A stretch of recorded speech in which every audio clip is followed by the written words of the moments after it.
Hello, Anna Napoli for the Finance News Network, and joining me now from Image Resources is Managing Director Patrick Mutz. Patrick, welcome to FNN.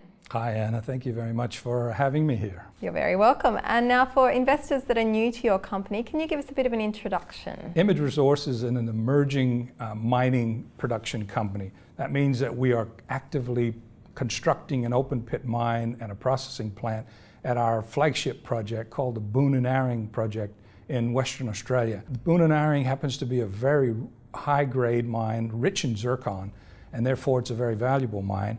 The total reserves, ore reserves at Boonanarring are some 20 million tons. And in fact, though, the important thing about that is that it's still expandable, both to the south and the north and even to the west. The mine life is currently scheduled for about 5.5 years in known reserves, but as I say, it is expandable, and we've identified an extension of high grade to the north that will clearly add mine life for years to come. Thanks, Patrick. Now, just where are mineral sands used and how have prices performed? Mineral sands produces a couple of different products. The principal ones for most of them, even though they vary a bit from mine to mine, is zircon and rutile and ilmenite. It's the zircon that's the value driver for most of the products, and in particular, in our case, it represents about 70% of our revenue. Zircon today sells for about $1,900 per ton, Australian dollars. Zircon is processed into zirconium compounds of a variety of sort.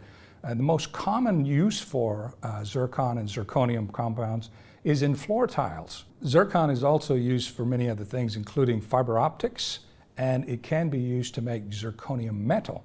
And that metal is a specialty metal. In fact, it's used in nuclear reactors. So there's a lot of different uses for zirconium. Can you tell me about the construction and production agreements and the offtake agreements? Since the middle of March of this year, we've officially started construction, and we're fully funded now to build the plant and get to operation and to positive cash flow.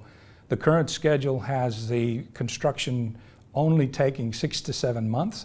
So effectively, later in the fourth quarter, we'll start commissioning the project, and by the end of the fourth quarter of this year, we'll be in production. And the important thing about the project is that the company has already secured an offtake agreement for 100% of the revenue, 100% of the production for the life of the mine. And it's based on market prices. So as market prices continue to rise, which they are rising, that's all a big benefit to the company from the standpoint of revenue.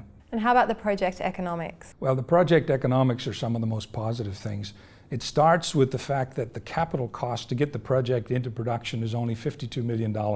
That means it's one of the lowest cost capital projects anywhere in Australia. Importantly, the net present value of the project is currently shown to be $197 million. It has a rate of return, an IRR of over 100%. And the payback period on the debt is only 16 months. So it's very attractive. That means it is a high cash flow and has very high margins. And Patrick, can you tell me about the proximity to infrastructure, including plans to build a solar farm? So one of the attractive parts about the project is that it has a very low capital cost. And the reason is because the project is only located 80 kilometers north of Perth. That means it's in an infrastructure-rich area. Power is available, actually grid power is available, and we have access to all the other services that we need.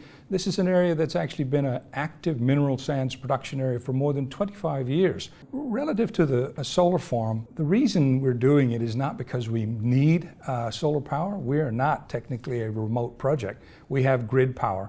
This is because we have an opportunity to work with the Sunrise Energy Group to install solar power.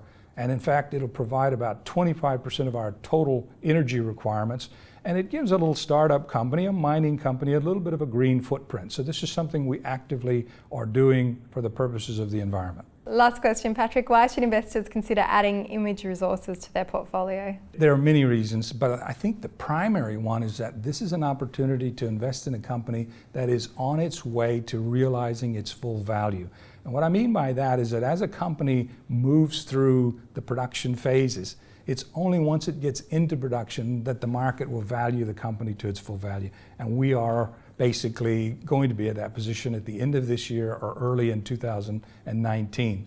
Aside from that, the fact that we're fully funded already and it's a low capital cost project, it's a very high grade project and zircon rich. So the positives just keep coming. The final thing that I think is important for investors to consider is that this is a company moving to production at a time when the commodity prices are rapidly rising. And that's a very positive part to catch. When you have the wind at your back and there's a full sail and commodity prices are rising, you have the most opportunity for the company to be successful. I've been doing this a long time, and frankly, I haven't had a project yet that looked this attractive to me in my 45 years. Patrick Mutz, thank you for the update. Thank you for having me, Hannah.